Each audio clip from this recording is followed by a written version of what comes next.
coffee tea card, and we're going to make it. I'm going to just show it to you real quickly, and then we'll get into making it. There's been some changes, little updates. Now it's done, with the exception this will be printed down below. But the first thing we're going to work on is the tea bag, because that needs to get glued, and we want that to dry while we're working on everything else.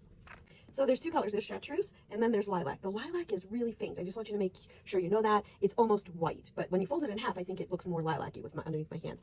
So what I'm going to do is I'm going to fold it in half, and then I'm just going to score it with my finger. Again, my kits are designed so you only need scissors and glue. And then what I'm going to do is the little confetti is going to come in this little plastic bag. If you end up not liking the way this tea bag looks, you could use this little plastic bag as your tea bag. But I couldn't think of any other way to give you the confetti without it going all over the place. So you'll see there's different, let me hold it up. There's different shapes and that you'll get. I just have a bucket filled, and I'm just going to put some in every kit. And then you need your gold ribbon as well. So here's the gold ribbon. And what I'm going to do is I'm just going to put glue. You will see the glue lines. If that bothers you, then you could cover it up with some, rickrack or bias tape or ribbon or anything else you want. I'm fine with it. So that I'm leaving it the way it is. But I'm just doing a thin line of glue all around the edge to the point where I folded it in half, and then also along the top. And then I'm going to put a little bit of extra glue on the ribbon, and then I'm going to put that down, and I'm going to fold it up, and hopefully everything works. And I'm not going to touch it until it dries, and I'm going to be really patient because we don't want any of the confetti or the faux tea to get stuck into the glue. So we're just going to put this aside, and it's really hard to be patient, I know, but I'm doing it on plastic so that it won't get stuck to anything, hopefully. So that's what I did last time. So now we're going to put that aside. I'm going to put the apricot cardstock into the card before I start doing anything else. I'm just going to use my finger, fold it in half. And then if you have a credit card or something, feel free to use that. And I'm going to put it right here in the middle. And we'll get the holes punched in with my scissors. I'm going to go get a pair of small scissors. Okay, so with my scissors, I'm going to just poke holes so that we can get the twine in and get it stitched up. I like doing the holes in this first, just to get everything tied up the way we want it. Now, you're going to get some twine. It's going to be on this little card, and brown and white twine is what we're using for this whole kit. And let's punch it through. And the rest of it seems like a lot because you're going to need twine for all the little cups that you're going to hang. So I think this is so cute. I'm just going to, I think I want, okay. There we go. Now we got it. Perfect. Then do the same thing, do the other side. Just going to, I'm not even going to try. I'm just going to push it right through with the, it's super long. I'm going to tie it. And then I just want to make sure I tie it and have the bow look the way I want it to before I cut it. So this color cardstock card is called Mocha. And so I think that looks perfect. I'm happy with that. There, so we're going to cut it there. Now we have all this twine left to do our little, I'm going to trim that because it is frayed at the end with my impatience. So we're trying to poke it through. And if you want, I think I am, but you don't have to. I'm going to tie it in a double knot just so that it doesn't, it just stays.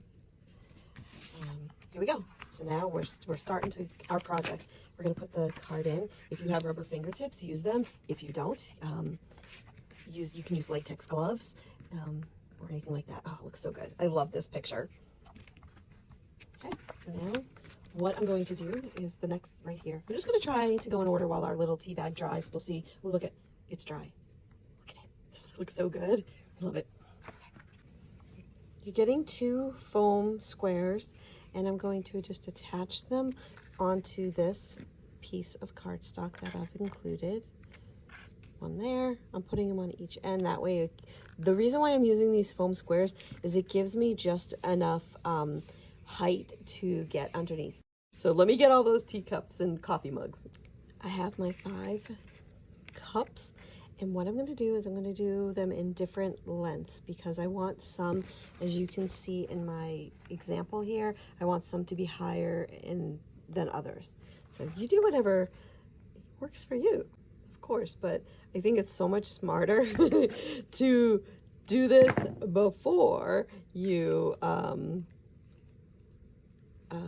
adhere this cardstock onto the paper. So things I learned the hard way, and you can trim off the excess.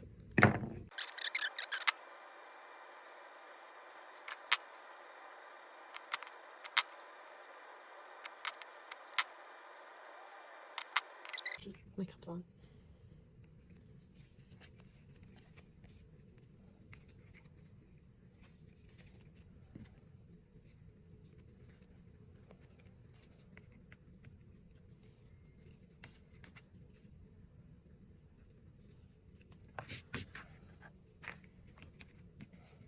There we go.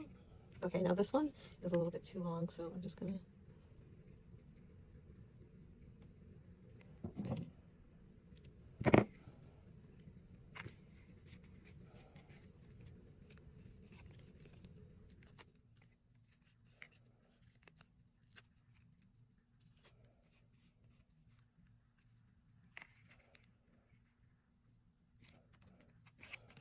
There we go. Part 2, time to use the box. What we're going to do is cut it right here at that score line, and then these little end pieces, we're going to cut those off too, as well as the top piece that you would fold it into make it a box. If you don't know, this was a box, or supposed to be a box. Now I'm going to fold in these sides and fold up that bottom flap. I tried this several different ways. I've gone through a bunch of boxes to get the perfect layout, and oops. I don't like the way that looks, but what we're going to do is I am including some Merlot cardstock that coordinates with all our color schemes, and we're going to glue that down, so don't worry. So first I'm gluing in those side flaps, folding this up, so it's essentially making a little pocket. But again, I don't like how you can see it when you slide out what we're going to put inside. I don't like how you can see the box, so that's why we're going to get some Merlot there. Make sure you use a lot of glue on this cardboard box. It needs it, especially because the inside of the box is coated, and therefore it just needs extra glue, in my opinion. Once all the gluing is done, then I'm going to press it down onto the apricot cardstock, and then I'm going to grab the Merlot square that's included, and I'm going to cover up that box opening that you can see. I wait for the box that I glued down to dry first, and then I'm going to just put some glue on the back of the Merlot and slide it in. So I want to put it right over that box interior that you saw. And now press it down, make sure it's nice and smooth. Now I'm going to grab the brown square that has the flowers or pattern on it and glue it onto the copper. And then I'm going to grab another piece of this box. Don't worry, we're using a lot of this box. And there's a part of the box that has a slit in it, and I'm going to cut it. Before I cut it though, I glue it onto this square design that I've made, and I try to center the slit just for decorative purposes. I don't know, you could probably put something else in that little slit. I just thought of that now as I'm recording this. Once the glue has dried or semi-dried, I then just cut it at an angle and make it look like a little tab pull-out. It slides perfectly into our little pocket now, and I really like how it looks, how you see the design through the window. Now I'm going to grab the cardstock that was Merlot. It's a rectangle size that has coffee and tea printed on it. It accidentally had melon printed on it, so I just used the ends and printed tea and coffee and saved that middle piece because we're going to use that on the next page. I'm cutting out the words and tea and coffee. You don't need to watch me do both of them. And then I'm going to glue them onto that apricot cardstock. Now we're on to the next page. We're going to take that middle Merlot that I told you to save, and we're going to cut it at a diagonal so that we make a little triangle like that. Once I get the triangle in place, I then grab the tea stain paper, fold it in half, and then glue the side that I want to be facing down, get everything positioned, and then we're going to go on to the next part of the process. Part 3, now we're going to use this template that I've included and cut it out on the black lines to make this tea bag. And then you can save this template and make other little pockets too. I'm going to think about how I want the front of the pocket to look. Now the bottom part where my hand is what's going to be visible after we fold it. So I want the design to be in the front of the pocket. So therefore that's why I'm putting it this way. I trace the template onto the wallpaper, and then I'm going to cut it, and then I'm going to start folding it. Now that the pocket is cut out, I'm going to fold it up to where just above where the flap is going to be. And I'm just using my fingernail. If you have a bone folder, use one. If you have a credit card or something like that, use that too to make the score nice and make it a really good crease. But I'm just using my fingernail, and it's working perfectly fine. Now I'll put glue on the side flaps, and then the bottom part where my hand is, I'm going to fold that up, and now we'll have our tea bag pocket. After I finish that, I give it some pressure, and then I'll glue it into the card on the apricot page where it was. Fold down the flap just to give it that authentic look, and then I'm going to take the tea bag negative and glue that in. And I'm not going to glue the very top of the tea bag negative, because this way we can slide the little tea bag that you hold, the cardboard piece that you hold, in there as a holder so it's not flapping around. Now it's time to grab that tea bag, put it in its tea bag pocket, and then grab some extra cardboard, cut it into the shape, or I just cut a straight line and folded it in half, gave it a really good score. And this is the piece that, you hold your tea bag before you put it into the boiling water. You're going to need a bunch of glue because I'm gluing two shiny sides together. Put the gold ribbon in the middle, and now look at that. Doesn't it look so cute?